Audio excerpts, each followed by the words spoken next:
Generational faith. 2 Timothy chapter 1, verse 5. It says, "When I call to remembrance the unfeigned faith that is in thee, which dwelt first in thy grandmother Lois, and in thy mother Eunice, and I am persuaded in thee." This right here is the second letter that the Apostle Paul wrote to a young pastor named Timothy. When we look at this verse, we see how Paul was calling to remembrance 3 different generations in Timothy's life.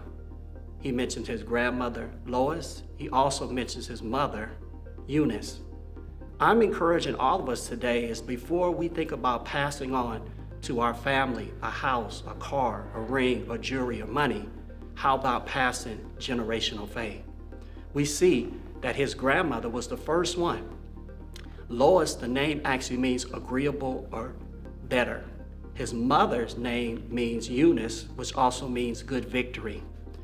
But when Paul looked at Timothy, he said the same faith, that word unfaith means sincere or genuine faith that I saw in your grandmother and mother, I see it in you. This was to encourage this young pastor. And the reason why we're talking about generational faith, because once you are dead and gone, you can pass on your generational faith.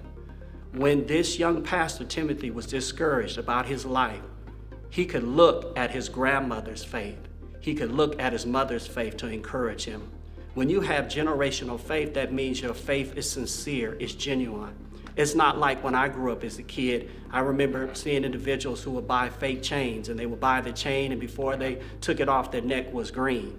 But what happens when you have genuine faith is internal, it's visible. And so when we pass down this generational faith, that is about a legacy. That's something that goes on. That's the gift that keeps on giving.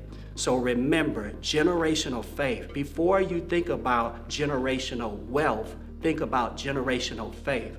If you are a grandmother, you have so much influence. If you are a mother, you have so much influence. You want all your family members to be saved. The reason why we're in the situation that we are today is because there's a big generational gap. But if we will have generational faith, then our churches will continue to grow and manifest and multiply, and then God can raise up the next generation. So when Paul wrote this letter to this young pastor, he was encouraging him because he was going to have some difficult times. He could remember the faith that was in his grandmother and his mother. So remember, generational faith.